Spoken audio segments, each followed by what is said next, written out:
ప్రకటన గ్రంథం 16వ అధ్యాయము 16వ వచనం. ఈ దినాన బిడ్డలారా చాలా ప్రాముఖ్యంగా దేవుడు మనతో మాట్లాడబోతున్నాడు. నేను వాస్తవానికి ఈ ఈ ఈ వారమునకై సిద్ధపడినటువంటి కొన్ని విషయాలు ఉన్నాయి. కానీ నేను ఈరోజు కూర్చొని ప్రభు దగ్గర అడుగుతున్నాను, కనిపెడుతుంటే ఆయన నా మైండ్ అంటే నా ఆలోచనలను నడిపించిన తీరు వేరేగా ఉంది. చాలా అద్భుతమైన విషయాలను ఆయన బయలుపరిచినాడు. నేను సిద్ధపడిన విషయాలు వేరు, కానీ దేవుడు నన్ను నడిపించిన రీతి వేరు. సంబంధం లేని విషయాలను దేవుడు నాతో నడిపిస్తున్నాడు. అంటే ఆయన ఉద్దేశం ఏదై ఉన్నదో నాకు అర్థమైంది. అంటే మిమ్మల్ని ఎంత ప్రేమిస్తున్నాడో నాకు అర్థమైంది. వాక్యము ద్వారా మనం ఎంత బలపడాలి, ఎంత ఆధ్యాత్మికంగా ఉండాలో మనల్ని ప్రేమించి ఆయన ఈ విషయాలు బయలుపరుస్తున్నాడని నేను నమ్ముతున్నాను. దేవునికి స్తోత్రం. ప్రకటన గ్రంథం 16వ అధ్యాయము 16వ వచనం చదువుదామా? Please read the Bible. ఇదిగో నేను దొంగ వలె వచ్చుచున్నాను, తాను దిగంబరుడుగా సంచరించుచున్నందున జనులు తమ దేశములను సూతురేమో అని మెలకువగా ఉండి తన వస్త్రమును కాపాడుకునివాడు ధన్యుడు అవుతుంది.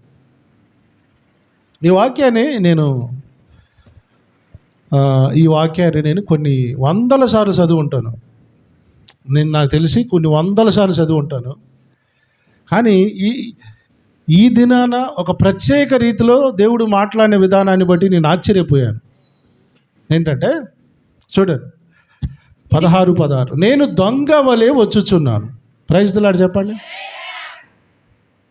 తాను దిగంబరుడుగా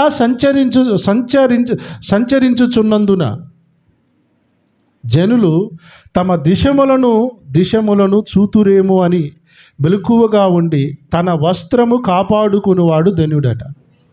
చాలా మంచి విషయం. ఇప్పుడు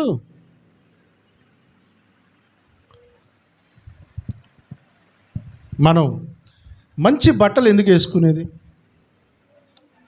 మంచి బట్టలైనా సినిగిపోయిన బట్టలైనా దేనికి వేసుకుంటాం? మన ప్రైవసీ, మనకంటూ కొన్ని ప్రైవసీలు ఉంటాయి. పురుషులకు కానీ స్త్రీలకు కానీ ప్రైవసీస్ ఉంటాయి. ఇది ఎవరు చూస్తారేమో అనే భయంతోటే కదా మనం మంచి వస్త్రాలు వేసుకునేది. ఎక్కడైనా సినిగిపోయినా, ఎక్కడైనా మనం మన ప్రైవసీని కాపాడుకోవడానికి మంచి బట్టలు వేసుకుంటాం. అంతేగా, తప్పేం లేదు. మనల్ని ఎవరైనా చూస్తారేమో, చూడకుండా ఉండాలని మంచి బట్టలు ఎలాగ వేసుకుంటామో దానికి ఎంత స్పృహ అవసరం. నేను నాకున్నటువంటి ప్రైవసీని ఎవరైనా చూస్తారనేటువంటి విషయంలో పురుషులు కానీ స్త్రీలు కానీ ఎంత అలర్ట్గా ఉంటారా లేరా? దీనికి ఎవరు చెప్పారు? ఎవరు చెప్తే వచ్చింది? అది మన సెన్స్కి తెలిసిందండి. మళ్ళీ ఇది కూడా దేవుడే చెప్పాడా బట్టలు కప్పుకోమని? సెన్స్ నీకు అర్థమవుతుందా కావట్లేదా? ఇప్పుడు బయట పోతున్నారు, పోయే వాళ్ళకి నా ప్రైవసీ, నా శరీరములో ఎవరైనా రహస్యంగా చూస్తారేమో అనేటువంటి విషయంలో నీకు స్పృహ కలిగి ఉంటాం తెలుసా? స్పృహ కలిగి లేకపోతే ఏమవుతుంది? ఏం జరుగుతుందో తెలియనప్పుడు మన వ్యక్తిగత జీవితానికి ప్రైవసీ ఉండదు, రహస్య గోప్యత ఉండదు. దీన్ని కాపాడుకోవడానికి మెలకువ కలిగి ఉంటామా కాదు? ఉండమా? ఇది ఎవరు నేర్పలేదు. కానీ మనం ఆ స్పృహ కలిగి ఉన్నామా లేదా? దాన్నే బైబిల్ మెలకువ అంటుంది.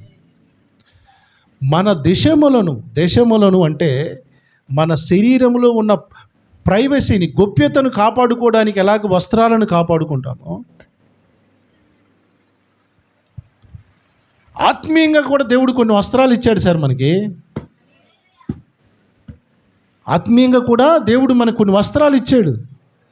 దాన్ని కాపాడుకోవడంలో ఈ రోజున దిగంబరులు అయ్యారట ఈరోజు క్రైస్తవులు. దిగంబరులు అంటే బట్టలు లేని వాళ్ళు అని అర్థం.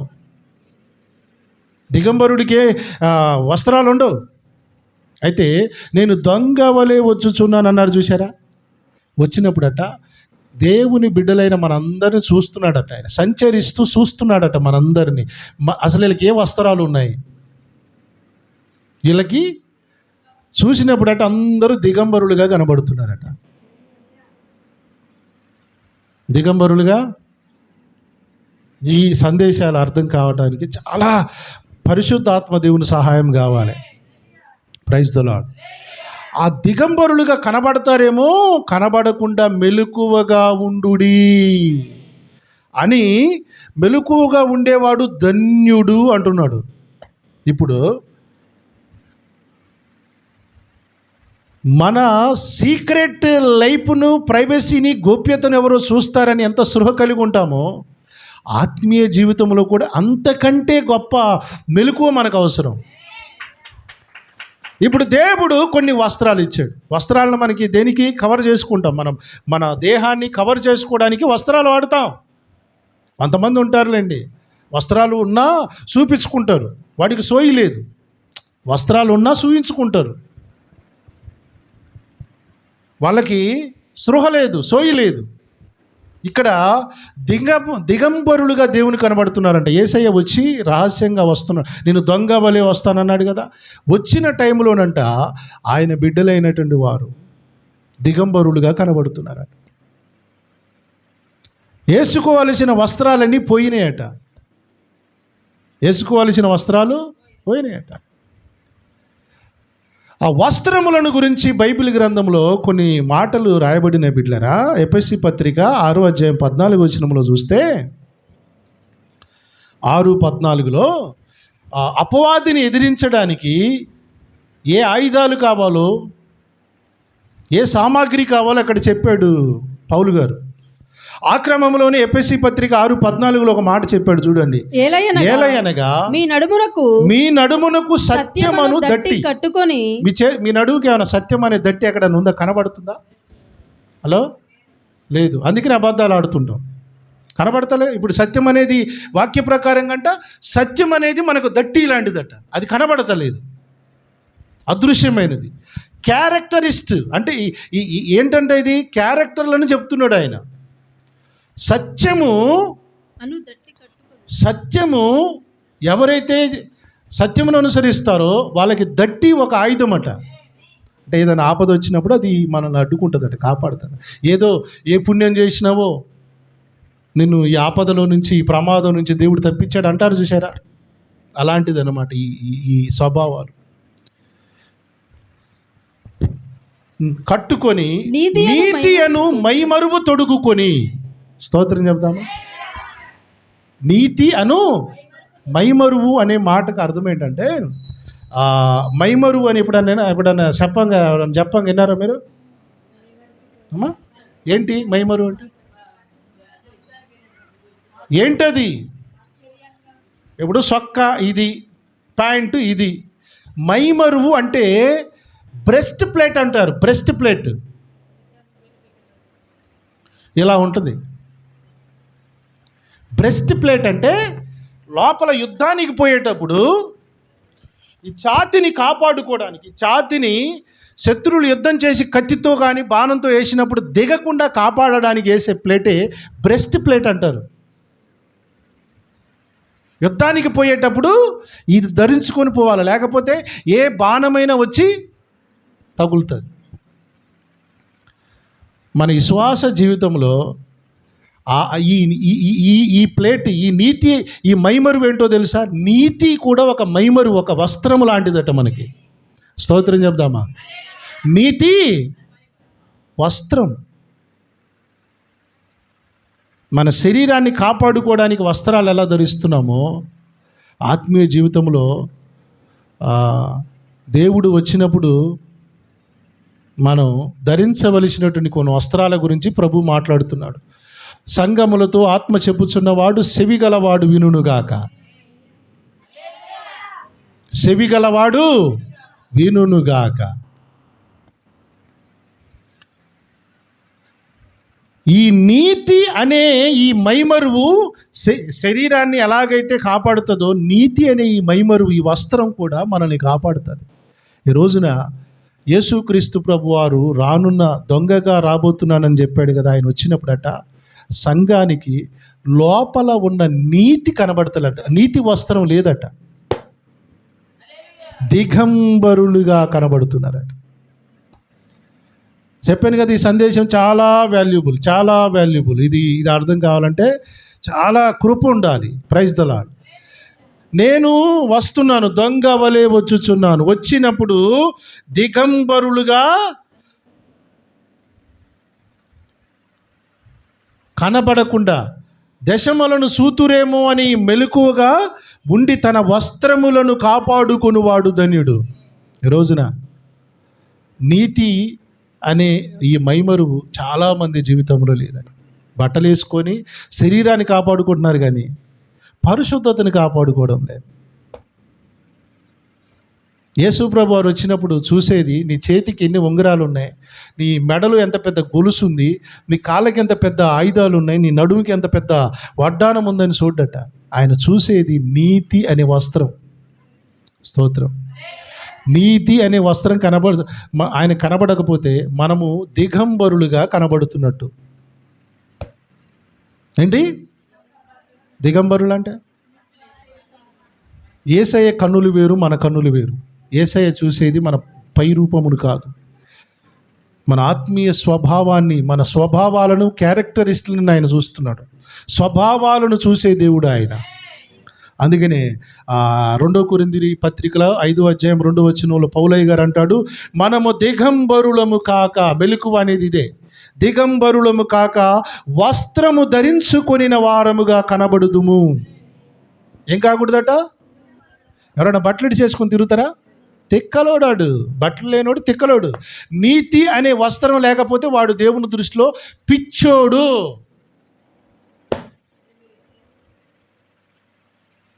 నీతి లేకపోతే ఏమవుతుంది? ఏం కాదు, పిచ్చోడివి. వస్త్రాలు లేకుండా రోడ్డు మీద తిరిగేవన్నా ఏమంటారు? నీతి అనేది కనపడకుండా నువ్వు తిరిగితే దేవుని దృష్టిలో పిచ్చోడువే, దిగంబరుడవే, దిగంబరురాలవే. అందుకనే పౌలయ్య గారు అన్నాడు, మనము దిగంబరులము కాక వస్త్రము కొనిన వారముగా కనబడుదుము. ఏ వస్త్రం? మళ్ళా ఆత్మగాడి వేరు. నీతి అనే వస్త్రం, నీతి అనే మైమరువు అనే వస్త్రము.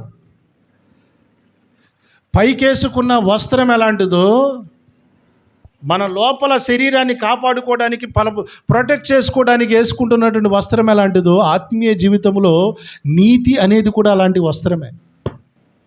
దేవునికి స్తోత్రం. నేను చెప్తున్నాను, టీవీలో చెప్పే సతీష్ అయ్య గారి వాక్యం, పీజే స్టీఫెన్ పాల్ అయ్య గారి వాక్యం, జయపాల్ అయ్య గారు చెప్పిన వాక్యం ఇన్నట్టుగా చూసి ఒకసారి ఇడిచిపోకుండా ఈ వాక్యాలను రిపీటెడ్గా మీరు యూట్యూబ్లో మన వీడియోలు చూస్తూ ఉండండి. రిపీటెడ్గా మీరు చూస్తూ ఉండండి, అసలు విషయాలు అర్థమవుతాయి. ఒకసారి చదివితే చెప్తే అర్థం కాదు నాకు తెలిసి. రిపీటెడ్గా చూస్తూ ఉండండి, చాలా సత్యాలు దేవుడు మనతో మాట్లాడతాడు. ఆమేన్. కాబట్టి పరలోకము నుండి వచ్చు మన నివాసము దీనిపైన ధరించుకొనని అపేక్షించుచు దీనిలో మూలుగుచున్నాము. పరలోకానికి వెళ్ళాలంటే ఈ అన్ని వస్త్రాలట, ఈ వస్త్రాలే మనకి అక్కడ వ్యాలిడిటీని, అంటే అంత అర్హతని కలిగిస్తాయట. దేవునికి స్తోత్రం. ఇన్ని రోజులు ప్రసంగికులు చెప్పిన ప్రసంగాలు వేరు. బాప్తీసం తీసుకుంటే చచ్చిపోతే పరలోకం పోతారు. నానా, అది కాదమ్మా. నీతి లేకపోతే దేవుడిచ్చిన వస్త్రాలు ఏమున్నాయో చెప్పనా? ఏబు గారు చెప్పిన దాని గురించి మీకు చూపిస్తాను చూడండి. ఏబు గారు ఒక వస్త్రాన్ని నేను ధరించుకున్నానని చెప్పాడు. ఏబు గ్రంథము 29వ అధ్యాయం 14వ వచనం చూడండి. Please read the Bible. 29వ అధ్యాయం 14వ వచనం.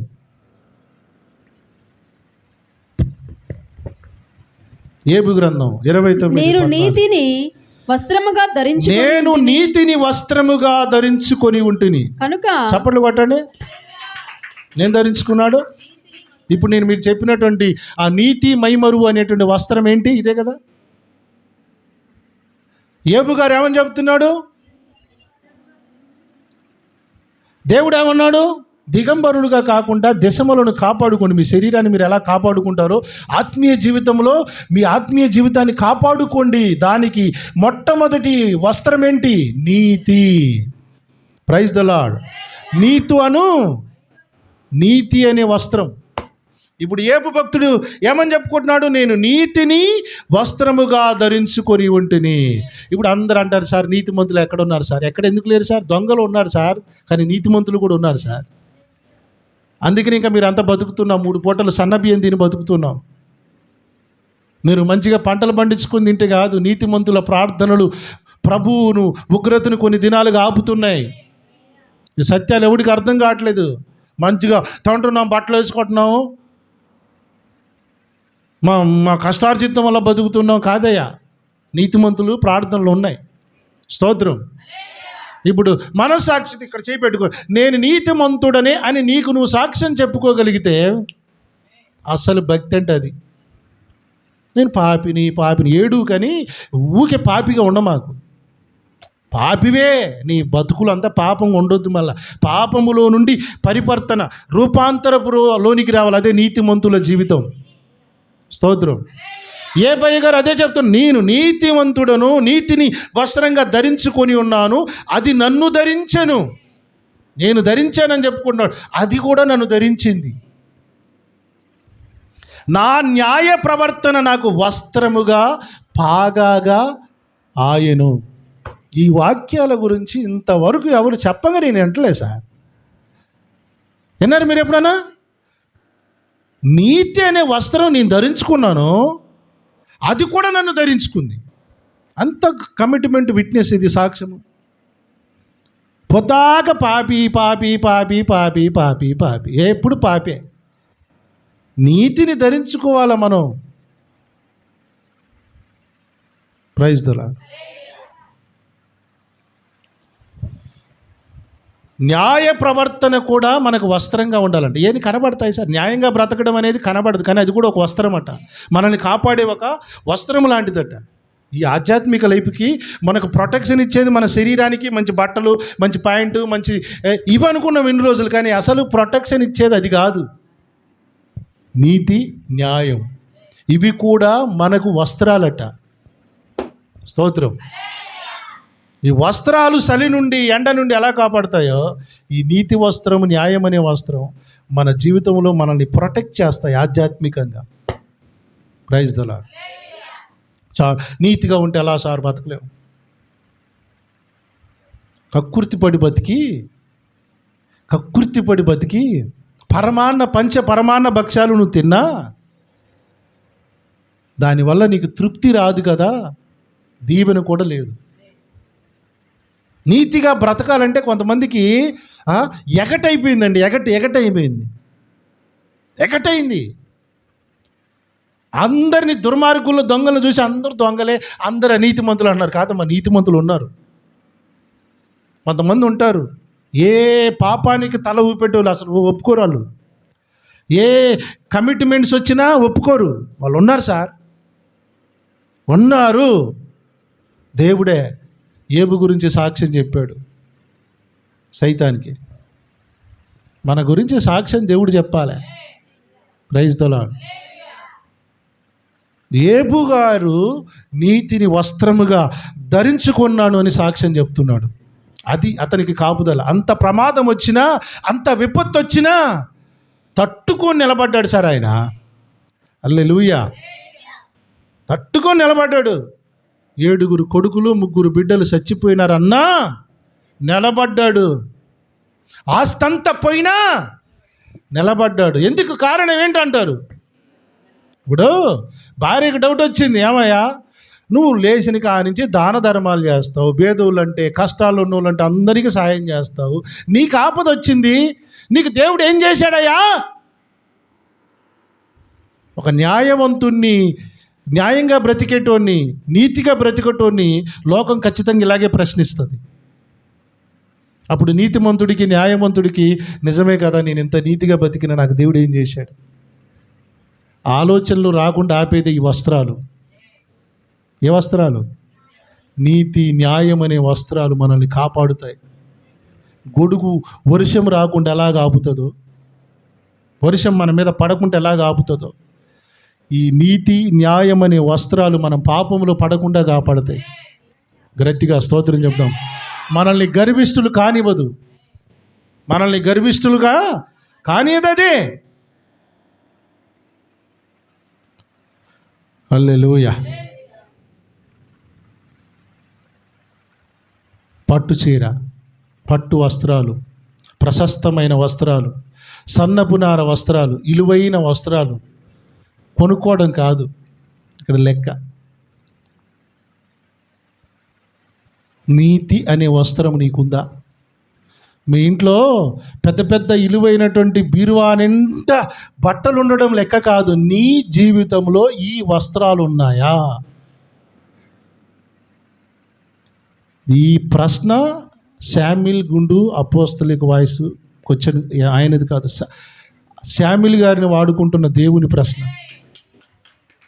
చెప్పండి గట్టిగా. ఆయన మాట్లాడుతున్న ప్రశ్న ఇది.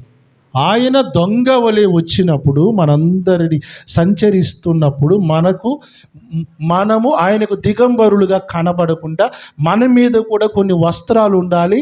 అందులో మొట్టమొదటిది నీతి, 2 న్యాయం అనే వస్త్రం కనబడాలి. స్తోత్రం. అయ్యా కొంచెం కష్టమేనయ్యా అంటే, యోబును చూడు అని చూపిస్తున్నాడు. కష్టమే, కానీ ఎవరు చూపిస్తున్నాడు? ఏం ధరించుకున్నాడు?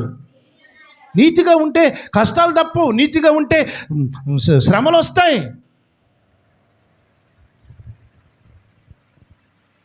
యోబు గారిని మాదిరిగా ఎందుకు పెట్టాడు? నిలబడ్డాడు. నువ్వు కూడా నీతిగా బతుకు. స్తోత్రం చెప్దామా? హల్లెలూయా.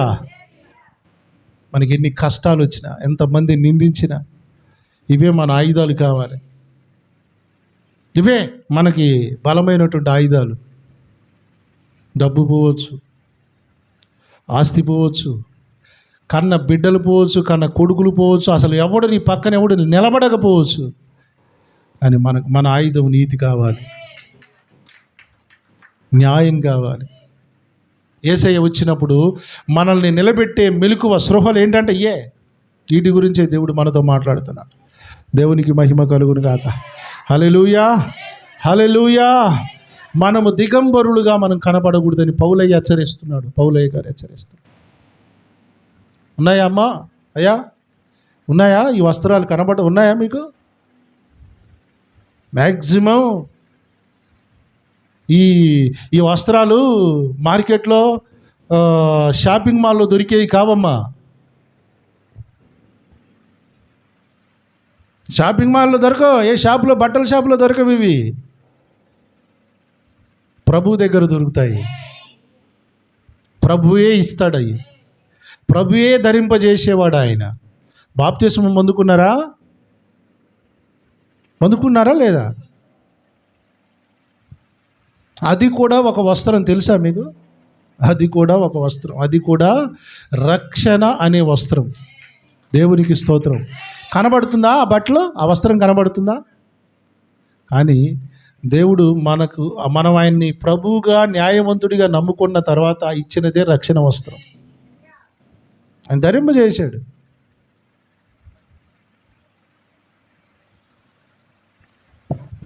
సార్దీసు సంఘం గురించి ఇదే చెప్తున్నాడు. చూడండి, ప్రకటన గ్రంథము 3వ అధ్యాయము 4వ వచనంలో.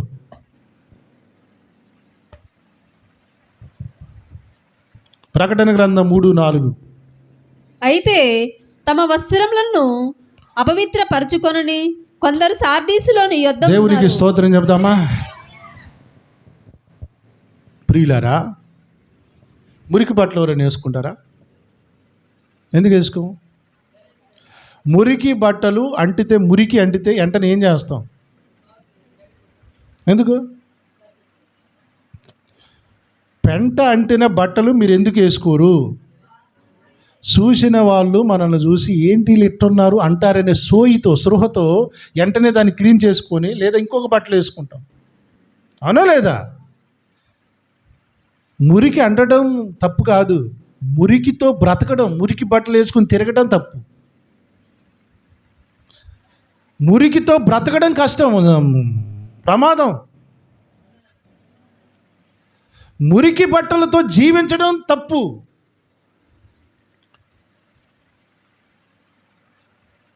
పరిశుద్ధాత్మదేవుడు ప్రకటన 3:4 చెప్తున్నాడు, తమ వస్త్రములను అపవిత్రపరుచుకొనని.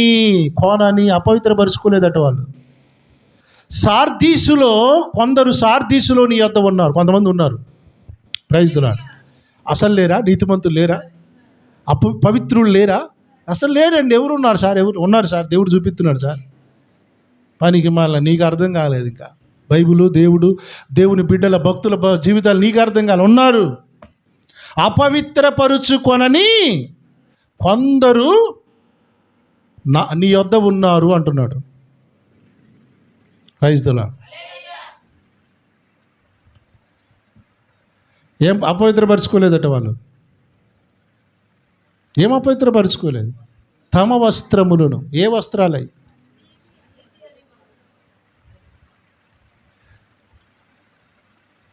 మురికి బట్టలు వేసుకోకూడదని సోయి ఉన్నప్పుడు, దేవుడిచ్చిన వస్త్రాలను అపవిత్రపరుచుకోకూడదని సోయి ఉండడమే మెలకువ.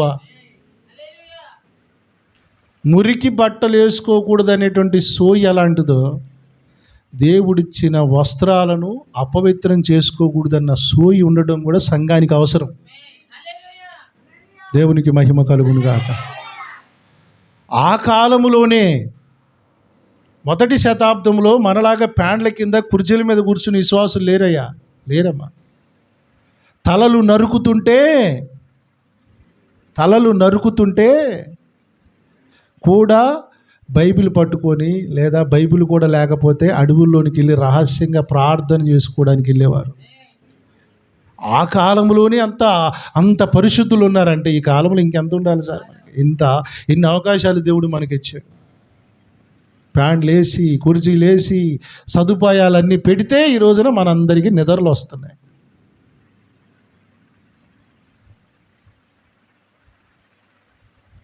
నీతిగా బతకాలి అని చెబుతుంటే, అయ్యా ఎట్ట నీతిగా ఉంటే డబ్బులు మరి ఎట్ట అవుతాయ్యా? దేవుడు ఎట్టేస్తాడయ్యా? ఎట్ట బతుకుతామయ్యా? ఆ కాలంలోనే దేవుని దగ్గరట తమ వస్త్రాలను అపవిత్రపరుచుకొనని కొందరు సార్దీసులో ఉన్నారట దేవుని కాడ. Praise the Lord. అపవిత్రం చేసుకోవట్లేదంట వాళ్ళు.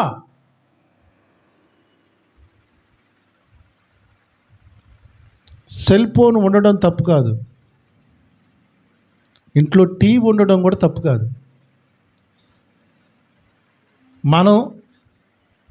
మన ఆలోచనలు పాపం వైపు ప్రేరేపించబడనంత వరకు మనం కరెక్టే. అర్థమైంది మీకు? ఏదైనా మనల్ని ఏం చేయకూడదు? మనల్ని చెడగొట్టకూడదు. అలా చెడగొట్టేలాది దానికి మన మీద పెత్తనం ఇవ్వకూడదు. అపవిత్రం చేసుకోవడం అంటే ఇదేనండి. ఫోన్ ఉండడం తప్పు కాదండి, టీవీ ఉండడం కూడా తప్పు కాదు. కానీ ఏం చూస్తున్నావు? ఎలా మారుతున్నావు? నిన్ను ఎలా లీడ్ చేస్తున్నది? అదే అపవిత్రత అంటే. అపవిత్రం చెయ్యనంత వరకు అది నీకు మంచిదే. నీ వస్త్రాలను సించనంత వరకు అది మంచిదే. సార్దీసులో ఉన్న సంఘము తమ వస్త్రాలను యేసయ్య ఉన్నాడు, వారు అర్హులు గనక తెల్లని వస్త్రములు ధరించుకొని నాతో కూడా సంచరిస్తారు. నీ వస్త్రాలు ఎవరితోటి తిరిగేది? యేసయ్యతో పరలోకంలో తిరిగేది ఎవడో తెలుసా? ఇక్కడ నీతి మాలిన దరిద్ర బతికి ప్రతి అడ్డమైన పాపాన్ని చేసి దరిద్రంగా బ్రతికి సచ్చినోడు కాదు. ఈ భూమి మీద తమ నీతి వస్త్రాలు కాపాడుకొని దేవుని కొరకు బ్రతికి చనిపోతే ఆయన రాజ్యంలోనంట యేసయ్యతో తిరిగే భాగ్యం మనకు ఉంటుందట. ఆయనతో సంచరించి ఆయన అమ్మటి తిరిగే భాగ్యం ఎవరికొని ఉందంటే, వస్త్రాలను తమ నీతిని, న్యాయాన్ని, రక్షణను కాపాడుకున్నటువంటి బిడ్డలు వాళ్ళే తిరుగుతారట యేసయ్య అంట. ప్రైజ్ ద లార్డ్ చెబుదామా? సంచరించెదరు. నా ఎమ్మటి ఎవడు పడతాను తిరగనిస్తాను సార్. ఎందుకు? నాకు ఒక సెన్స్ ఉంది. దొంగను తిరగనిస్తాను, నా ఎమ్మటి తాగుపోతోని తిరిగిపోతోని వాడు అమ్మటి నిలబడటానికి కూడా నేను ఇష్టపడను. బీడీలు తాగేటోని దగ్గర, సిగరెట్ తాగేటోని దగ్గర నేను నిలబడాలని నా సెన్స్ ఒప్పుకోదు. నా యేసయ్య కూడా ఈ సెన్స్ ఉంది. ఆయన అంటే తిరగాలంటే పరిశుద్ధతను కాపాడుకోవాలి. ప్రైజ్ ది లార్డ్ చెప్తామా? హల్లెలూయా. వారు అర్హులు కనుక తెల్లని వస్త్రములు ధరించుకొని నాతో కూడా సంచరించెదరు.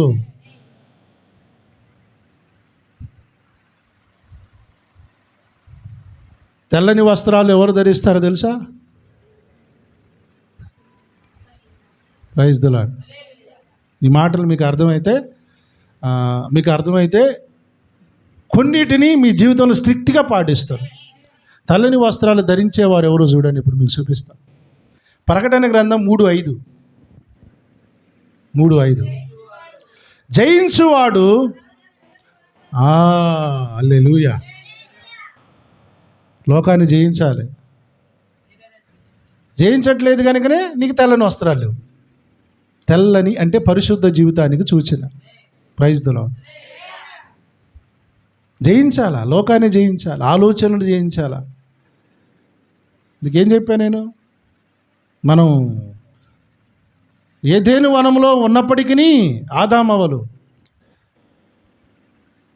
పండును తినొద్దు అన్నాడు, చూడొద్దు అన్నాడా? ఏమన్నాడు? చూడొద్దు అన్నాడా? పాపం చూస్తే వచ్చిందా, తింటే వచ్చిందా? టీవీ కానీ వీడియో కానీ ఏదైనా సరే చూస్తే రాదు, తింటే వస్తుంది. దాన్ని కోరుకుంటే వస్తుంది అసలు లోపలికి. హల్లెలూయా. ఏమర్థమైంది మీకు? ఆటిని జయించిన వాడు తెల్లని వస్త్రాలు ధరించుకుంటాడు. Praise the lord. గట్టిగా అర్థమైందా మీకు? ఈ కాలంలో ట్రెడిషన్ మారింది. ఇప్పుడు పిల్లలు ఉన్నారు, టీవీ చూడొద్దు అంటాం, అడుగుకుంటాడా? ఇప్పుడు 16-15 సంవత్సరాలు వచ్చినాయి అంతే, ఎవడు స్వేచ్ఛ అడుగుందండి. వద్దంటే వింటాడా? నువ్వు ఎంత వద్దంటే ఇంకెక్కువ రివర్స్ అవుతారు వాళ్ళు. అట్నే నువ్వు ఏది వద్దంటారో మీరు చూడండి, దాని జలికే పోతారు వాళ్ళు. ఇప్పుడు కావాల్సింది జయించడమా, పట్టించుకోవడమా? చూడటం కాదు, జయించాలి. వాటిని జయించేది నేర్పాలి మనం. స్తోత్రం చెప్దామా?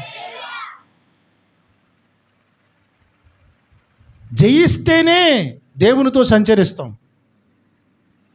చూడండి ఏమంటున్నాడు? జీవ గ్రంథములో నుండి అతని పేరు ఎంత మాత్రమును తుడిచిపెట్టక. జయించే వాళ్ళ పేరు తుడిచిపెట్టాడట. నా తండ్రి ఎదుటను ఆయన దూతల ఎదుటను అతని పేరు నేను ఒప్పుకుంటాను. స్తోత్రం. నా బిడ్డ అయ్యా, నా బిడ్డ తండ్రి నా కొరకు లోకాన్ని జయించి వచ్చింది నా బిడ్డ అని ఒప్పుకుంటాడంట. దూతలు ఎదుట రారా దూతలు రండి కూర్చోబెట్టి ఒప్పుకుంటాడట. ఎవరు? ఇప్పుడు పిల్లలకి నేర్పాల్సింది ఏంటంటే జయించడం ఎలాగో నేర్పాలి. మనం కూడా ఏది నేర్చుకోవాలండి? ఇదేనే. సినిమాలు చూస్తారు, అందులో వాళ్ళు సీరియల్ వేసుకునేది, వాళ్ళు చెప్పులు వేసుకునేది అన్నీ కాపీ కొట్టి మక్కి ఆ సినిమాలో హీరోలు వేసుకున్న బట్టలే కొనుక్కుంటారు. చూసారు? అది ఓడిపోవడం అంటే అది. వాడు వేసుకునే చెప్పులు వేసుకోవాలి, వాడు వేసుకునే బనీని వేసుకోవాలి, వాడు వేసుకునే చీర కట్టుకోవాలి. ఇది చూస్తారు. లిప్స్టిక్ కూడా వాళ్ళ ఫేవరెట్ హీరోయిన్ వేసుకునేదే వేసుకుంటారు కొంతమంది. అది అపజయం అంటే. ఓడిపోయినావు. నువ్వు మాదిరిని ఎవరు తీసుకున్నావు?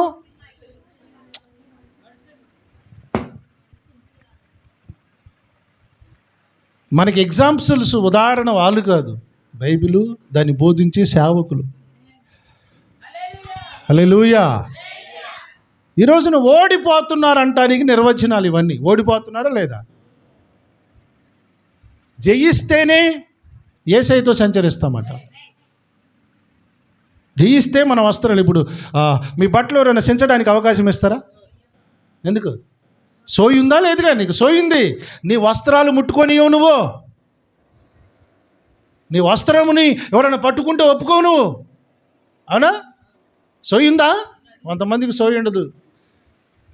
జేబులలో పరుసు కొడుతున్నా సోయి ఉండదు. దొంగలు చూసిరు ఎంత తెలివిగా నాగ్య బ్లేడ్ పెట్టి వాళ్ళు దొంగతనం ఎంత ఎక్స్పెక్ట్ ఉంటారో తెలుసండి. ఆ క్లాత్ని దొంగతనం చేసేటోడు వాడికి సోయి తెలకుండా పోతాడు. ఇలా చేయి పెడితే బుయ్యన పోతుంది. అది నిజం కాదా? ఆడికి సోయి ఉన్నట్టా లేనట్ట? వాణ్ణి దొంగ అంటారు. మరి పిక్ ప్యాకెట్ కానీ దొంగ అంటున్నామే, మరి నీ దగ్గర కూడా ఒక దొంగ కూడా వస్తున్నాడు. మరి వాడు కూడా నీకు తెలియకుండా కొన్ని నేను కడి చేస్తున్నాడు, దొంగిలు ఇస్తున్నాడు. అది తెలుసుకోమని మెలకువగా ఉండమన్నాడు ప్రభు. స్తోత్రం చెప్తామా? వాడు మొట్టమొదటిగా నీకు ఆడికి కావాల్సింది సైతానికి అడిగి నీ ఉంగరాలు, నీ డబ్బులు, నీ బంగారం కాదురే దరిద్రుడా. నీకెందుకు? ఆడికి ఎందుకు రే డబ్బులు? వాడికి ఎందుకు? ప్రపంచంలో సైతానిగాడు భయపడేది ఎవరికో చెప్పినా, ప్రార్థన పరుడికి కాదు, ప్రసంగాలు గట్టిగా చేసేటోడికి కాదు, పరిశుద్ధతను నీతిని కాపాడుకునేటోడికి భయపడతాడు. స్తోత్రం చెప్పు. ఆడు భయపడ్డ ఎవడికి? అప్పటి పడితే ఆడు భయపడ్డాడు. యేసు నామమున బంధిస్తున్నాను పా. నువ్వు రాత్రి ఏం వీడియో చూసినావురా? దరిద్రుడు ఏముందిరా నీ ఉదయంలో? ఏం పట్టించుకున్నావురా? వాడు వచ్చి శంపమించి పీకినట్టే మాట్లాడతాడు. నిజమా కదా?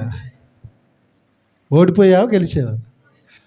అరే సైతానా, నిన్ను తొక్కుతాండ్రా నా క్యారెక్టర్తో, నా స్వభావంతో, నా జీవితంతో నిన్ను తొక్కుతాండ్రా అనే ఆ స్థాయిలో మనం బ్రతకాల. దేవునికి స్తోత్రం. వాళ్ళకే యేసయ్య పెట్టాడు జయించిన వారు అని పేరు. వాళ్ళ పేరేంటి? విక్టరియస్, జయించిన వారు అని అర్థం.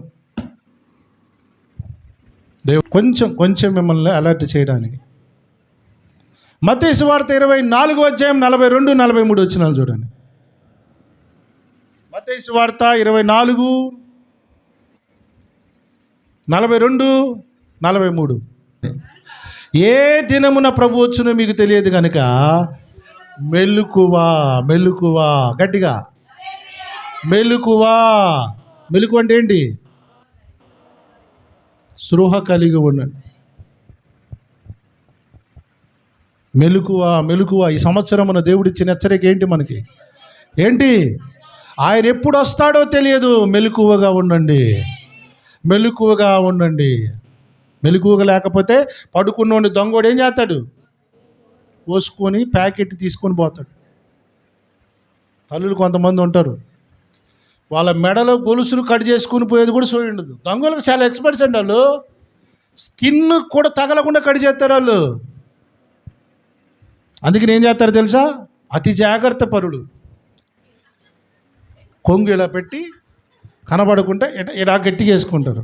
సోయి మంచిదే, బంగారాన్ని కాపాడుకోవడానికి నీకు ఇంత సోయి ఉంది కదా, మరి నీతిని, న్యాయము అనే వస్త్రం, రక్షణ అనే వస్త్రాన్ని కాపాడుకోవడానికి ఏం కప్పుకుంటున్నావు నువ్వు? అదే ప్రభు అన్నాడు, ఏ దినమున ప్రభు వచ్చునో తెలియదు, వచ్చేసరికి నువ్వు దిగంబరుడిగా కనబడొద్దు అనేది దేవుని బాధ. మా బాధ కూడా ఇదే. మైకు తీసుకొని నా కానుక ఇవ్వండి, దశమ భాగం ఈ ఎవడేం చేస్తాడు? ఇది చెయ్యాలా? Main important. నన్ను చేయమన్నది ఇది. అది చేయమంటే బాగానే ఉండు. మిమ్మల్ని అందరినీ ఉబ్బిచ్చి నవ్విచ్చి కప్పించి ఎన్నో చేతులు ఎప్పటికల్లా, కానీ అది నాకు రాట్లా, నాకు అది నేర్పలా, వద్దన్నాడు ప్రభు. మరి నాకు ఇంకా సమస్యలు ఉన్నాయి, మరి ఏంది ప్రభు అంటే, ఏం కాదు, నేను చూసుకుంటాను. మనుషుల దయ ఉంటేనే కదా ప్రభు, మరి మంది పెరగాలన్నా, కొంచెం ఇన్కమ్ పెరగాలన్నా కొంచెం మనుషుల దయనే కదంటే, నువ్వు నా సేవకుడు కదా ఓడరు నువ్వు అంటున్నాడు ఆయన. ఇప్పుడు నేను దేవుని స్వరం వినాలా, మీ దయని సంపాదించుకోవాలి. అందుకని కొంచెం మాట ఘాటుగా వస్తుంది, కఠినంగానే ఉంటాను నేను. నాకు దయ సంపాదించుకోవడం రాక కాదు, తెలివి లేక కూడా కాదు.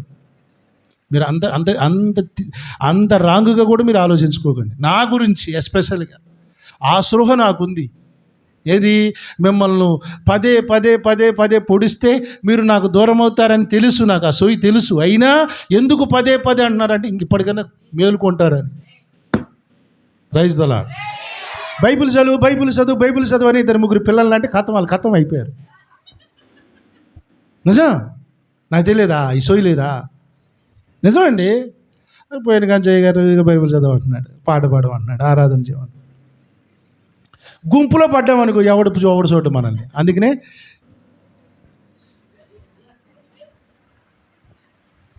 వచ్చి పక్కకి పోయి షాటింగ్ చేయొచ్చు. వస్తున్నాను సినిమాకి, ఏ సినిమాకి బుక్ చేయి, 4 పూట టికెట్లు. క్రైస్తవులమైన మనం రహస్యంగా బతకవలసిన అవసరం లేదో, ధైర్యంగానే బతకాలి. 4 రోజులు బతికిన రహస్యం వద్దండి, అసలు వద్దు. చెప్తున్నాను, గుర్తుపెట్టుకోండి. రహస్యమైంది ఒకరోజు బయటకు వస్తుంది. రహస్యమైంది ఒకరోజు బయటకు వచ్చినప్పుడు అందరూ థు అని వస్తారా లేదా? అందుకనే ఉన్న రోజులు ధైర్యంగా బతుకు.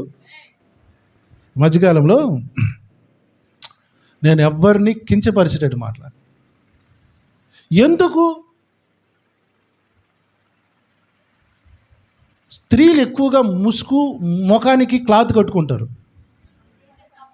కొంతమందికి దేనికో ఒక డస్ట్ ఎలర్జీ ఉండో ఇంకేదో దాన్ని కట్టుకుంటారు. ఇంకొంతమందికి ఎందుకు అవసరం?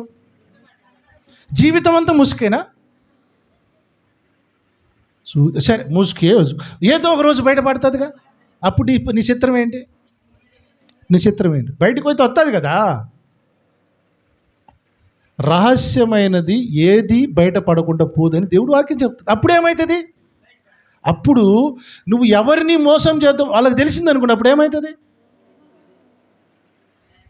మనసులు ఎరగొట్టుకోకండి. జీవితాలు కొన్ని బంధాలు దూరం కావడానికి కారణం ఈ సీక్రెట్సే. చాలా ప్రమాదం ఇవన్నీ. వీటిని జయించాలి మనం. జయించాలి. బహిరంగంగా ధైర్యంగా బ్రతకాలండి మనం. దేవునికి తప్పు చేయకముందు చేయకటానికి భయపడాలి. చేసినాక కాదు భయపడేది, చెయ్యకముందే. ఏదైనా చెయ్యకముందే భయపడాలి. స్తోత్రం చెప్దామా? రహస్యం వద్దు, అన్నీ బయటకు వస్తాయి. ఇప్పుడు అపోస్తలిక్ వాయిస్ పరిచర్య లక్ష్యం ఏంటంటే మిమ్మల్ని సిద్ధపరచడం. మీరు పోయాక పెద్ద పెట్టి చేయించి అందులో బైబిల్ పెట్టి పంపడం కాదు నా లక్ష్యం. పోయాక యేసయ్యతో తిరగాలి నా బిడ్డలు. ఏది గొప్ప అంటారు చెప్పండి? ఆ తిరిగే విధంగా మీ వస్త్రాలు ఎలా కాపాడుకోవాలో అని నేర్పుతున్నా. సోయి తెచ్చుకోండి, ఆ సృహలోనికి రండి అని బోధించడమే అపోస్తలిక్ వాయిస్ కాన్సెప్ట్. ఉద్దేశం ఇదేనండి. ఇదే లక్ష్యం. యేసయ్యతో తిరిగితే అంత భాగ్యం సార్ మనకి. మనంట తాగుబోతోనే తిరగనీయం, తిరిగిపోతూనే పనికి మాలోని తిరగనీయం, బీడి తాగేటోని, సిగరెట్ తాగేటోని నిలబడినీయం.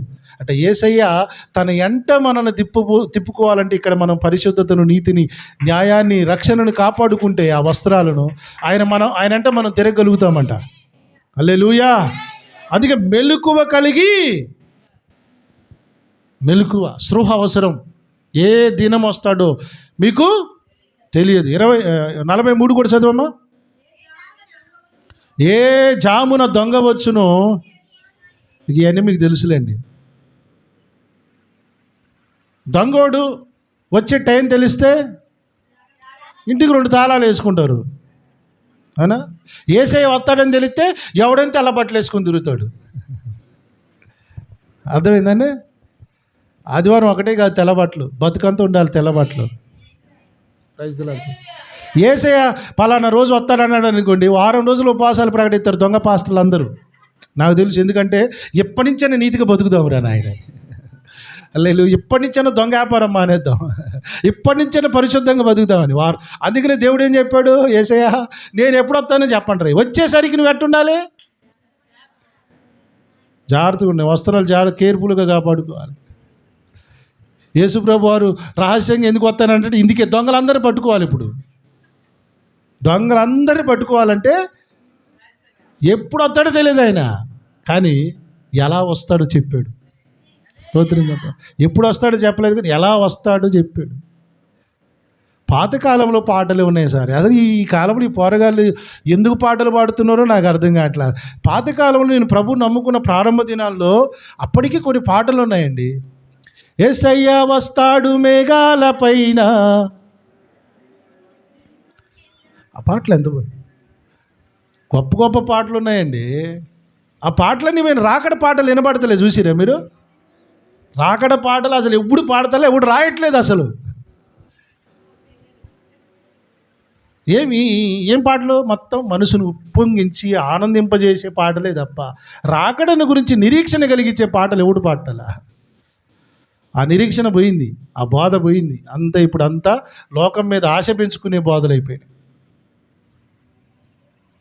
25:13 కూడా చూడండి, మత్తయి సువార్త 25:13.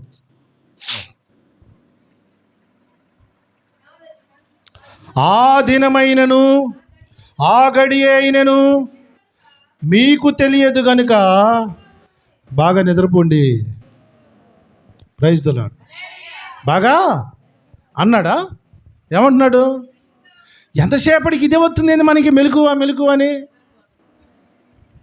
మెలకువ మెలకువ మెలకువ. నేను చెప్పేది ఈ నిద్ర గురించి కాదు. చెప్పాను కదా, మన మీద ఎవడన్నా చెయ్యేస్తే మనకి ఎలాగుంటుంది?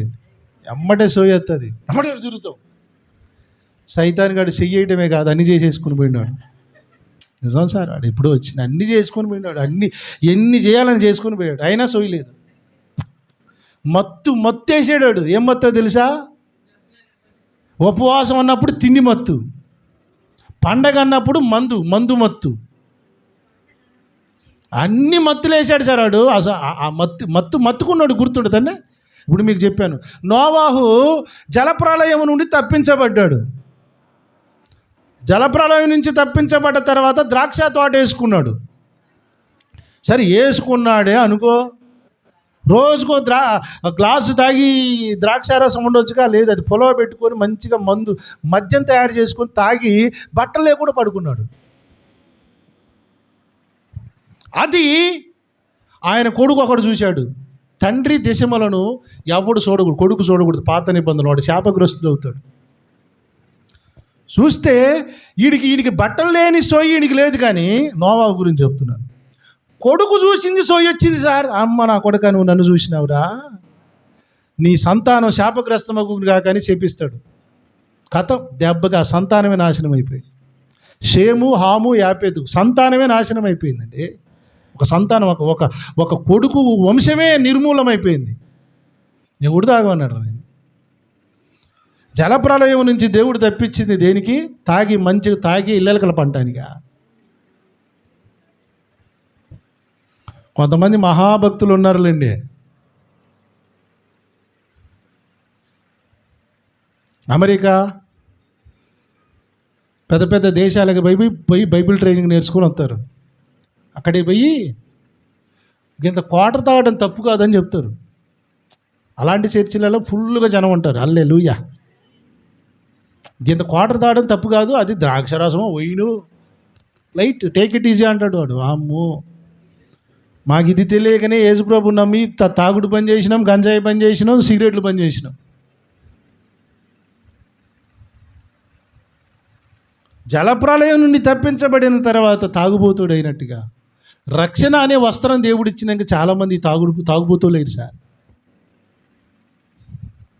నన్ను కొన్ని సంవత్సరాల క్రితం ఒక ఆయన అయ్యగారు, అప్పటికే సేవలో ఉన్నాడు, కళ్ళు తాగొచ్చా అయ్యగారు అని అడిగాడు. సరే, అప్పటికే వేస్తున్నాడులే, అప్పటికే వేస్తున్నాడు. నేను తాగకూడదంటే అంటాడు తెలుసా, చెట్టు నుంచి వచ్చిందేగా అంటే ఇప్పుడు సమర్థించుకోవాలి. ఇప్పుడు వాడు ఏం చేయాలి? ఇప్పుడు ఆ క్వశ్చన్, ఆ ప్రశ్న కళ్ళు తాగే ఇంకొకరిని అడిగి తాడాడే తాగొచ్చులే అంటాడు వాడు. ఏ తప్పు చేసేటోని ఆ తప్పు గురించి అడిగాను వాడు ఏమంటాడు? వద్దు అంటాడు, మంచిది కాదు అంటాడు, మంచిదే అంటాడు, తాగొచ్చులే అంటాడు వాడు. నాలాంటి అడిగితే ఏం చెప్తాడు? వెనుక నుంచి ఆయన ఏది ఒప్పుకోడండి, ఏది ఒప్పుకోడు. తప్పే ఉందండి, మనం మనుషులం కదా, కవర్ చేసుకోవాలి కదా. అందుకనే తాగుబోతాడాడు, వంశం అంతా చెడిపోయింది. హల్లెలూయా. మీ వలన మీ పిల్లలకి శాపం రాకూడదు. వచ్చేటట్టు చేసుకున్నారు. ఎందుకు అవసరం? ఆ రక్షణ అనే వస్త్రాన్ని ఇప్పుడు ఈ చిన్న స్వల్పమైన తుచ్చమైన ఈ ఆశల కోరికల కొరకు, ఈ తిండి కొరకు, ఈ మత్తు కొరకు మీ రక్షణ వస్త్రాన్ని, నీతి వస్త్రాన్ని సించుకొని ఎవడో వచ్చి ఆ వస్త్రాన్ని సించేసే కర్మ ఎందుకు తెచ్చుకున్నావు? ఆ వస్త్రం ఖరాబ్ అయ్యే స్థితికి ఎందుకు తెచ్చుకున్నావు? హల్లెలూయా. మంచోడు సహవాసం పడరు, ముంచోడు సావాసం పడతారు. మంచోడికి సావాసం ఎవరు ఉంటారు తెలుసా మీకు? యేసుప్రభు వారు అంటే మహా అంటే ఎంత కొట్టుకున్నా 12 మంది, 70 మంది, 500 మందే. అన్నం పెట్టడానికి మీటింగ్ పెడితే 5,000 మంది, 7,000 మంది. వెంబడించింది ఎంతమంది? 12 మంది, 70 మంది, చచ్చిపోయటానికి 500 మంది. సిలువ దగ్గర నిలబడ్డది మాత్రం ఒక్కడే. స్తోత్రం. రాకడ కూడా ఇంతే ఉంటుందిలేండి. రాకడ కూడా ఇంతే. ఎంతమంది ఉన్నా రాకడలు ఎత్తబడేది కొద్ది సంఖ్య, చాలా చిన్న సంఖ్య. ఆ సంఖ్య ఎవరంటే ఈ ఉపదేశాల క్రమం అర్థమైనోడు. ఈ ఉపదేశాలు అర్థమయ్యి తమను తాము కాపాడుకోవాలి. హల్లెలూయా. వారికి ఉన్న వస్త్రాలు ఏంటి? ఆ సోయి కలిగి ఉంటారు. నేను ఎవ్వరు తెలియని ఒక ఊరికి పోయాను అనుకోండి, ఆ ఊరిలో మంచిగా పలానా దేవతలకు దేవులకు ఏమంటారు జాతర చేస్తున్నాము అని రాసినాము దగ్గర భోజనం చేయడానికి ఆకలి అవుతున్నా నేను పోనాడికి. నేను పోను. ఎందుకు చెప్పండి, మీరే చెప్పండి. ఎందుకు చెప్పండి? అది నన్ను చెడగొడుతుంది. నా వస్త్రాన్ని అది చించుతుంది. నా వస్త్రాన్ని అది ఖరాబు చేస్తుంది. నేను పోను. నేను ఎవరికి తెలియకపోయినా ఏం చేయను. నేను పోనాడికి. ఎందుకు స్పృహ ఉంది, నాకు ఆ మెలకువ ఉంది. గట్టిగా స్తోత్రం చెప్తామా. ఎక్కడికి పోయినా, ఏ దేశం పోయినా, ఏ రాష్ట్రం పోయినా, ఎంత మూర్ఖుల మధ్యకి పోయినా నేనెవరో నాకు తెలుసు. నేను దేవుని చేత ఏర్పాటు చేయబడిన యాజక సమూహం, చీకటిలో నుండి వెలుగులోనికి వచ్చిన ఆయన గుణాతిశయములను ప్రచురించే యాజక బృందాన్ని, సేవకుని. నేను ఎవ్వరు లేకపోయినా నేనేందో నాకు తెలుసు. ఇప్పుడు మీకేం చెప్తున్నా నేను?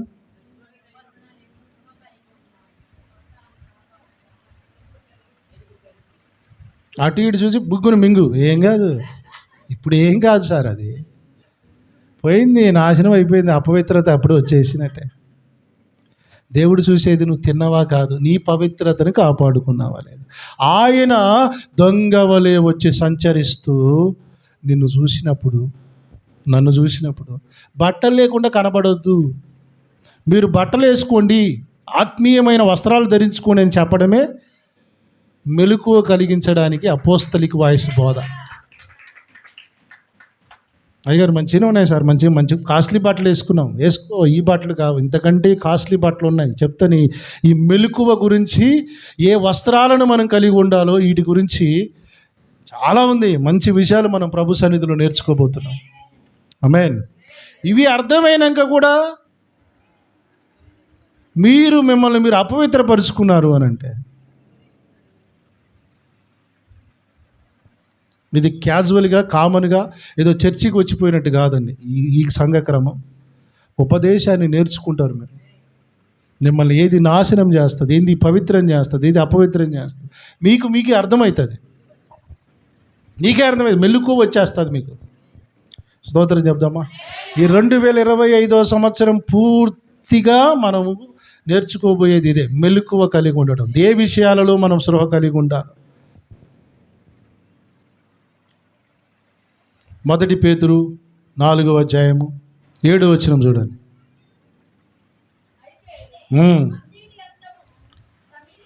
అన్నిటి అంతము సమీపమై ఉన్నది. స్తోత్రం. అన్నిటి అంతము అంటే ఏంటో తెలుసా? చెప్పండి, మీరే చెప్పండి, మీకు అర్థం. అంతము సమీపమై ఉన్నది, దగ్గరికి వచ్చేసింది, మొత్తం మునిగిపోబోతుంది. చిన్నప్పుడు నేను పుట్టలేదు అనుకుంటా, నేను స్కై ల్యాబ్ ఏదో పడుతుంది అని చేస్తే, స్కై ల్యాబ్ విన్నారా మీరు? అంటే పెద్దోళ్ళే. స్కై ల్యాబ్ విన్నారా? స్కై ల్యాబ్ అని అంతరిక్షం నుంచి ఒక గ్రహశేఖరం పడుతుంది, అది పడితే మొత్తం చచ్చిపోతాము అని చెప్తే అప్పట్లో కోళ్ళు, కుక్కలు, ఇంట్లో ఏది ఉంటే అది కోసుకొని తిన్నారట. ఉన్నావా? అంత ఉన్నావా? నువ్వు మామూలుడి కాదులే. తిన్నారా లేదా? అప్పలు చేసుకున్నారు. ఇంకేముందిరా నాయన రేపు చచ్చిపోయేది, ఎప్పుడు పడుతుందో తెలియదు అని బతికి అని బాగానే తిన్నారు, సుఖపడ్డారు, మందులు తాగారు, బిర్రగా తిన్నారు. చచ్చిపోతున్నామని తెలిసేసరికి ఇట్టా తిన్నారు అప్పట్లో. ఇప్పుడు దేవుడు ఈ మాట చెప్పి అంతము సమీపమై ఉన్నదని చెప్పి పరిశుద్ధాత్మ దేవుడు పేతురు గారి ద్వారా 2000 సంవత్సరాల పైన అయింది. ఏం చేయమన్నాడు? అంతం సమీపమైంది కనుక అందరూ ప్రార్థనలు చేయించు, స్వస్థ బుద్ధి గల వారే ప్రార్థనలు చేయించు, ఆవలించుకుంటూ ఎవరి ఒంటి మీద ఎన్ని బంగారం ఉన్నాయి, ఈ వారం ఎవరు కాస్ట్లీ చీర బట్టలు చొక్కాలు వేసుకొని వచ్చారు చూసుకుంటూ మురిసిపోండి అని చెప్పాడు. కొన్ని సంఘాలకి చర్చలకు పోయేది దీనికేనండి. కొంతమంది ఎవరు ఈ వారంలో ఏ కాస్ట్లీ బట్టలు వేసుకున్నారు, వాళ్ళు ఏమి చేతిలో ఫోన్లు పట్టుకున్నారు, ఇది చూడటానికే పోతారట. ప్రార్థనలు చేయుటకు మెలకువగా ఉండుడి. Praise the Lord. నాశనం అయిపోతాం సార్, మంచిగా తిని బతకొచ్చుగా అంటే దేవుడు అన్నాడు మెలకువ కలిగి ఉండు, ప్రార్థనలు చేయొచ్చు మెలకు. ఇప్పుడు చూడండి, దేవుని ధర్మానికి ఈ సైతాని ధర్మానికి ఎంత తేడా ఉందో. చచ్చిపోతాం కనుక తిని తాగని వాడు అంటున్నాడు. దేవుడే అన్నాడు అంతం అయితే రెడీ అయింది అబ్బా, ఫిక్స్ అయిపోయింది. మన అమెరికా దేశం అండి, అమెరికా దేశంలో కాలిఫోర్నియా అనేటువంటి రాష్ట్రం ఒకటి ఉంది. మంచి ధనవంతులు ఉన్న దేశం, ప్రాంతం అంతా అది. ఇప్పుడు మన హైదరాబాదులో రామోజీ ఫిలిం సిటీ, ఇంకా సినిమా స్టార్లు ఉండేటువంటి ఏరియా అలాగా అక్కడ కోటేశ్వరులు ఉండే ఏరియా అది. లాస్ ఏంజిల్స్ అంటారు దాన్ని. తగలబడిపోయింది, బూడిదైపోయింది. సొదొమ గొమొర్రా పట్టణాలు కాలడం మనం ఎవరూ చూడలేదు, కానీ లాస్ ఏంజిల్స్ తగలబడ్డం మాత్రం మనం కళ్ళారా చూసినాం.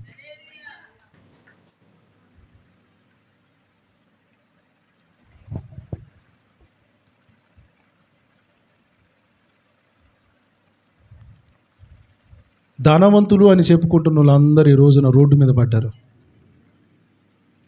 మనకేం డబ్బు కావాలని మన ఊరుకులో పెడుతున్నారు. ఇప్పుడు డబ్బునున్న వాళ్ళంతా ఏమయ్యారో తెలుసా? రోడ్డు మీద పడ్డారు ఇప్పుడు వాళ్ళంతా. నేను ఇప్పటికీ ఆశ్చర్యపోయేది ఏంటంటే, అమెరికా ఇంత అభివృద్ధి అయిన దేశం కదా, ఇల్లు లేదురా చెక్కలతో కట్టుకున్నారు అన్నారు. వాళ్ళ ఇల్లులన్నీ చెక్కలతో కట్టుకున్నారు సార్. కోట్ల రూపాయల ఇల్లులు కూడా చెక్కలతో కట్టుకున్నారు. వాళ్ళకి ఏదైతే ఆ సుఖపడాలని లగ్జరీగా కట్టుకున్న ఇల్లులన్నీ కూడా నిప్పు ఎక్కడి నుంచి వచ్చిందోనంట, దాన్ని వైల్డ్ ఫైర్ అని పెట్టారు పేరు, వైల్డ్ ఫైర్ అని.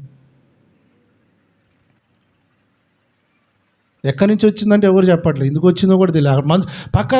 పక్క ఊళ్ళలోనేమో మంచు పడుతుందంట, ఇక్కడనేమో మంట వచ్చింది. మంచు కాలంలో మంచు పడితే మంట వస్తుంది సార్ ఎక్కడన్నా? ఆడ అమెరికా దేశంలో మంచు వస్తే అడుగున్నర మేర మంచు పేరుకొని పోతుంది. అలాంటిది మంచు పడుతుంది, ఒక పక్క మంట వస్తుంది. ఆ ఊరు రాష్ట్రం మొత్తం కాలిపోయిందండి.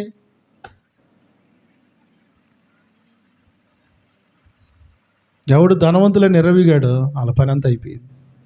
ఇప్పుడు ప్రపంచానికి ఆప్షన్ డబ్బులు, ఆస్తులు, సుఖము కాదు, యేసయ్య రాకడకు సిద్ధపడండి. ఊరికే బంధువులు, చుట్టాలు, పెళ్ళిళ్ళు, సావులు, దినాలు, ఈ బంధాలు అన్నీ పోయాయి. పెట్టుకోకరు పాడే, ఎందుకు అనవసరం. ఇవన్నీ ఐహిక విచారాలు, ఇవన్నీ మనకు ఉచ్చుల్లాంటివి అండి. ఊరికే సిక్కుపడతారు మీరు. ఎగ్జాంపుల్, ఒక సావుకుడిగా నేను అడుగుతున్నాను. యేసయ్య ఒకవేళ మీ కళ్ళలోకి వచ్చాడు, కళ్ళలోకి వచ్చి రాగానే మీ బాధలన్నీ చెప్పుకున్నారు. ప్రభువా నాకు అన్నీ చెప్పారు, నాకు ఇల్లు పోయింది, అది పోయింది, డబ్బులు కావాలి, అది అన్నీ చెప్పారు. ఈ బాధలు పడలేని ప్రభువా, ఈ కష్టాలు నేను అనుభవించలేని ప్రభువా అని చెప్పుకున్నారు అనుకో. ఆయన దయతలిసి మరి నాతో వస్తావా అని అడిగాడండి. మీరే చెప్పండి, పోతారా? ఇప్పుడు అన్నీ చెప్పుకున్నాం, బాగానే ఉంది. ఆయన మరి ఈ బిడ్డకి ఈ బాధలు నీకు ఎందుకు, ఉదాహరణ చెప్తున్నాయి అన్నీ. ఆయన అనడు, రాదు, కానీ ఆయన మరి ఈ కష్టాలు ఎందుకులే, నాతో వచ్చే ఈ లాజరు లెక్క సంతోషించుతూ అన్నాడు అనుకో, పోతావా? పోతాను అన్నోళ్ళకి ఉచ్చులు లేవు. ప్రభువా ఇంకా నా బిడ్డ, నా కొడుకు, నా మొగుడు, ఉన్న వాళ్ళందరికీ ఉచ్చులు ఉన్నాయి. కష్టం, చైన్లో ఉన్నట్టు అర్థం. దేవునికి స్తోత్రం. ఇలాంటి ఉదాహరణలు చెప్పాలంటే ఇంకా చాలా ఉన్నాయి. దేవుని దగ్గరికి రాకడ, ఒకవేళ అదే రాకడ ఏ జామున వస్తుందో తెలియదు అన్నాడు. నేను వచ్చేసరికి నీకేముండొద్దు అని, ఉచ్చులు ఉండొద్దు, నీకు ఫ్రీగా ఉండాలి. ఎడవబడేది ఉచ్చులలో చిక్కుబడి నువ్వులే. ఎత్తబడేళ్ళు ఎవరో తెలుసా? ప్రభు యేసు రమ్ము, ఐఎమ్ రెడీ అని చెప్పేటోళ్ళండి. అసలు సంఘం అంటూ వాళ్ళే, అసలు సంఘం అంటూ వాళ్ళే. రేపు రా ప్రభువా. కలలో కూడా అంటలే సార్ ఈ మొదనష్టపోళ్ళు. కలలో ధైర్యం నిజం కాదు, కలలో కూడా ప్రభు నువ్వు రాయ్యా అని అంటలా. రేపు రా. ఉన్నాయి కొన్ని ఆశలు ఉన్నాయి. దేవుడు కరోనా తప్పించి, క్యాన్సర్ తప్పించి, రోగాలు తప్పించి, ప్రమాదాలు తప్పించి, గుండెపూట్లు తప్పించి, సైతానుగాడి ముద్రలన్నీ తప్పించి మనల్ని కాపాడుతుంటే, కాపాడినాక మన వాళ్ళ కోరికలు ఎక్కువైనాయి సార్. పాడైన వాళ్ళకి ఎన్ని కోరికలో తెలుసా? నేను అంటాను, ఆ కోవిడ్ దెబ్బకే మా పోయేది కదేవా. ఎన్ని ప్రమాదాలు సార్, ఎన్ని బండ్లు, ఎన్ని ప్రమాదాలు మన చుట్టూ. తప్పించేది దేనికోసమో తెలుసా? బతకాలని, ఉచ్చులలో చిక్కుకోవాలని కాదు. దేవునికి మహిమ కలుగుగా. ఏ జామున వస్తానో తెలియదు కనుక మీరు మెలకువగా ఉండు. మెలకువ వచ్చి చూసేది ఆయన ఏంటో తెలుసా? ధనవంతులు ఈ సంవత్సరం ఎన్ని కోట్లు సంపాదించినో, తల్లిదండ్రులు ఇదేగా పిల్లల్ని అడిగేది, ఎంత సంపాదిస్తున్నావు. ఈ మధ్యకాలంలో ఎవడిని బట్టినా ఏం సంపాదిస్తున్నావు, ఎంత సంపాదిస్తున్నావు, ఎవడు ఇదే సార్. ఎంత వస్తున్నాయి శాలరీ, ఎంత వస్తున్నాయి, ఎంత ఎంత ఎంత. నేను ఇప్పటి నుంచి మిమ్మల్ని అడిగేది ఏం తెలుసా? మీ వస్త్రాలు మంచిగా ఉన్నాయా? వస్త్రాలు బలంగా ఉన్నాయా? ఇదే నేను మిమ్మల్ని అడిగేది. దేవుడు కూడా ఇదే అడుగుతాడు. ఆయన చూసినప్పుడు మీరు దిగంబరులుగా ఉండకండి. సందేశం అర్థమైందా మీకు? ప్యూర్లీ. ఏమన్నా అపోహలు ఉన్నాయా? ఏమైనా అనుమానాలు ఉన్నాయా? ఏమైనా ప్రశ్నలు ఉన్నాయా? ప్రశ్నలు ఉంటే మళ్ళీ ఇంటికి పోయి ఇది యూట్యూబ్ను మళ్ళీ రేపో మాపో ఎల్లుండో ఆ సీరియల్ చూసి, ఆ మొదనష్టపు సీరియల్ పక్కన పెట్టి, ఆ సినిమాలు మొదనష్టపు పక్కన పెట్టి కొంచెం ఈ బతికించే జీవపు వాక్యాలు వినిసావండి. వినండి, ముందు బాగుపడతారు. ఇది మీకు చెప్తున్నా, ఒకసారి వింటే మీకు అర్థం కాదు, రిపీటెడ్గా వినండి. చాలా అద్భుతమైనటువంటి సత్యాలు దేవుడు మనకు బయలుపరుస్తాడు. నేనే వింటుంటాను కొన్నిసార్లు, విని ప్రభు ఏంటి నాయన ఇంత విషయాలు, ఇన్ని విషయాలను బయలుపరుస్తున్నామా. నేనే ఆశ్చర్యపోతాను. దేవుడు మనకు అందరికీ ఈ 2025 సంవత్సరమున మెలకువ కలిగి జీవించడానికి కృపనిచ్చునుగాక.